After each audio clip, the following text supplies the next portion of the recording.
Você sabia que, segundo o Summit Ministries, lá nos Estados Unidos, em parceria com a Maglines Association, em 2022, em uma pesquisa que eles realizaram, demonstrou que 55% dos jovens menores de 30 anos acreditam que cada pessoa tem a sua verdade, a sua versão da verdade. Somente 42% acreditavam que existe uma verdade absoluta. Eu sou o pastor Patrick Ribeiro e hoje nós estaremos falando sobre um tema muito importante, atual e que está no nosso dia a dia, na comunidade escolar, na sociedade. Estaremos falando sobre a verdade. Em João capítulo 16, verso 13, Jesus vai dizer: quando vier o Espírito da verdade, ele vos guiará a toda a verdade. Então, pessoal, nós estamos vivendo uma sociedade que a cada dia caminha para uma descrença desse versículo, porque ao acreditar que cada um tem a sua verdade, eles negam que exista uma verdade absoluta. E Jesus está dizendo nesse verso que o Espírito da verdade nos guiará a toda a verdade, a essa verdade clara, absoluta, que é a palavra de Deus, que é o próprio Cristo, o verbo vivo, a palavra, não é isso? Só que quando nós encontramos esse choque entre cada um ter sua verdade e a verdade absoluta, que é Jesus, a gente precisa decidir porque as duas premissas elas não se combinam. Precisamos optar se realmente os seres humanos têm verdades distintas e pode construir a sua própria verdade, ou que exista uma verdade absoluta, clara, verdadeira e eterna, pela qual todo ser humano constrói a sua vida, seus princípios, seus valores a partir dela. Mas sempre foi assim? Obviamente não foi.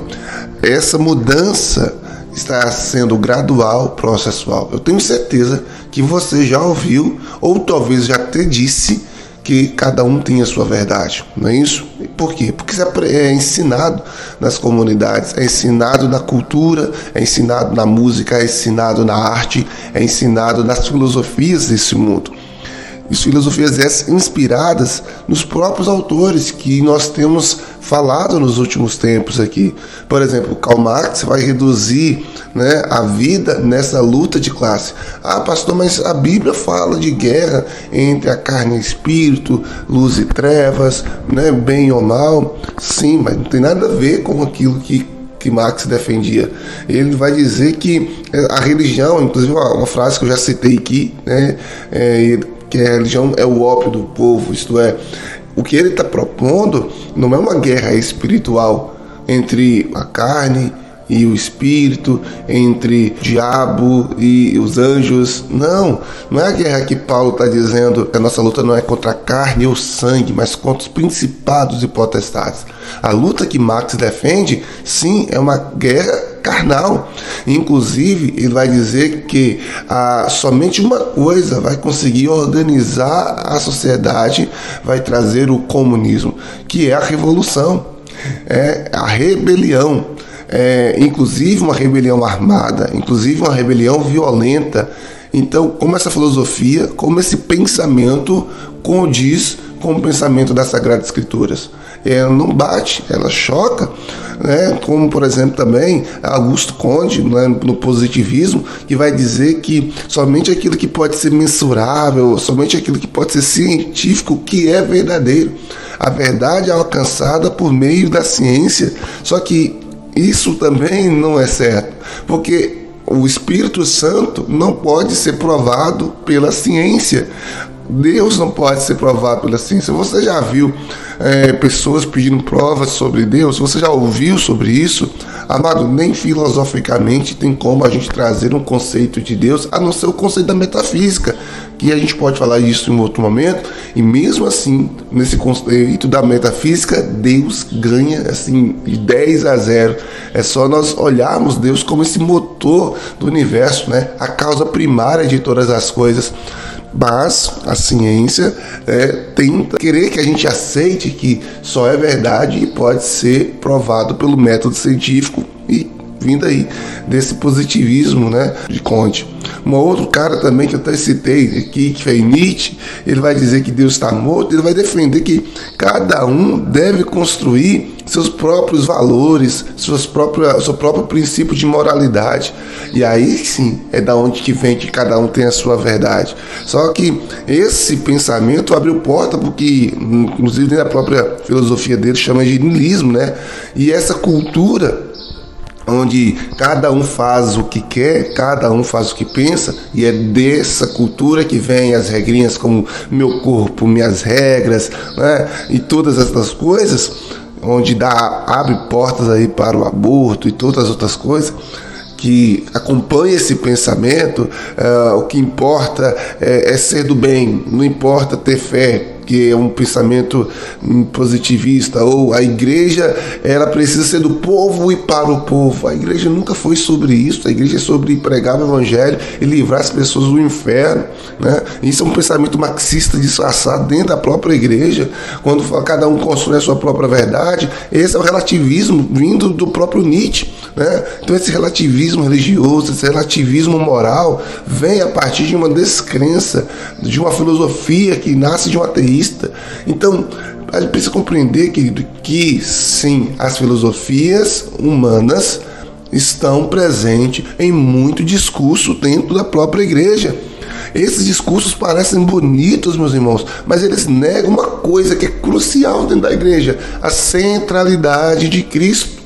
E por isso que eu tenho insistido em dizer: toda filosofia, todo aconselhamento, toda direção que você receber de alguém ou de algum pensador, de um livro de autoajuda que tira Cristo do centro, rejeite, porque o evangelho é sobre Cristo, somente sobre Cristo e nada mais.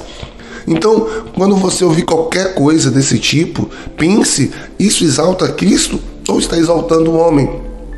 Isso afirma a verdade bíblica, que é absoluta, ou a verdade relativizada, uma moral relativizada, sabe? Meia boca. Isso promove a santidade ou apenas a aceitação social?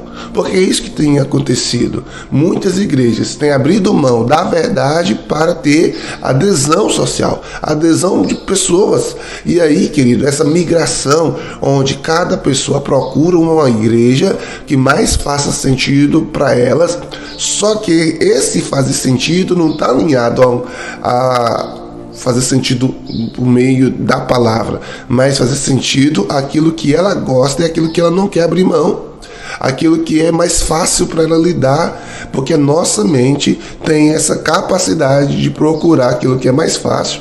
Uma outra questão que é importante ressaltar, que sim, querido, pesquisa já mostra, dentro do campo da psicologia, por exemplo, sobre um conceito chamado viés de confirmação.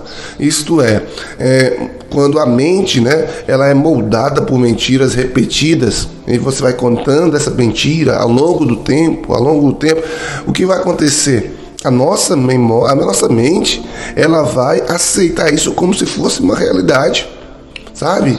Como se fosse uma verdade.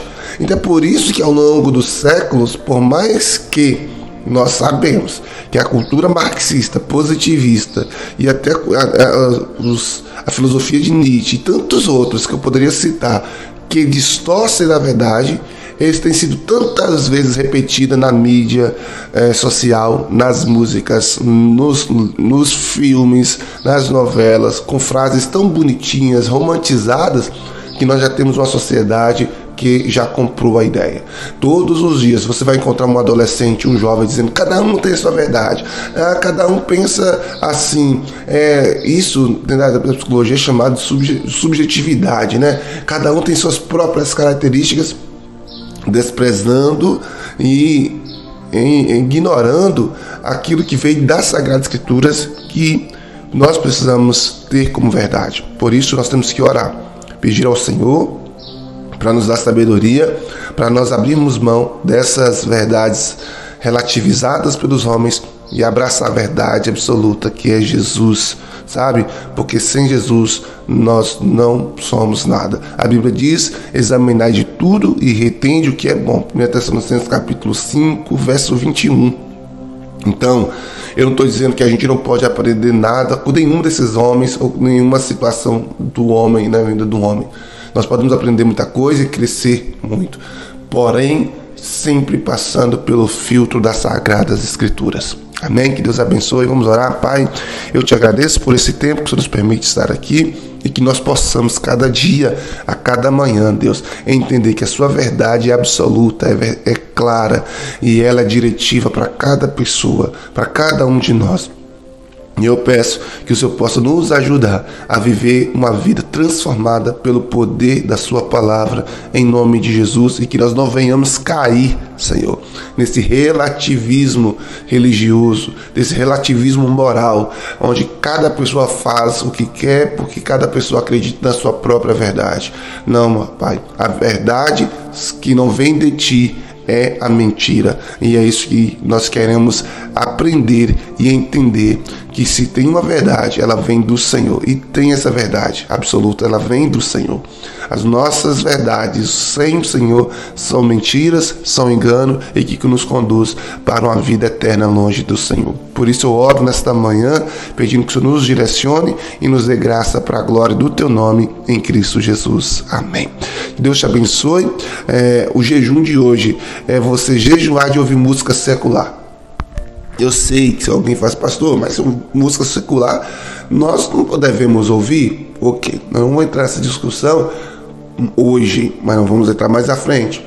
Mas não ouça, evita. Ah, pastor, e se eu estiver trabalhando num lugar que está passando? Aí é uma outra questão, não é você que está ouvindo, ok? Então vamos fazer isso hoje. Você vai fazer uma coisa, você vai ouvir muita música hoje, mas é música cristã, não é música gospel evangélica, não, é música cristã, isto é, músicas que falam e que exaltam Jesus, que glorifica Jesus, que adora Jesus.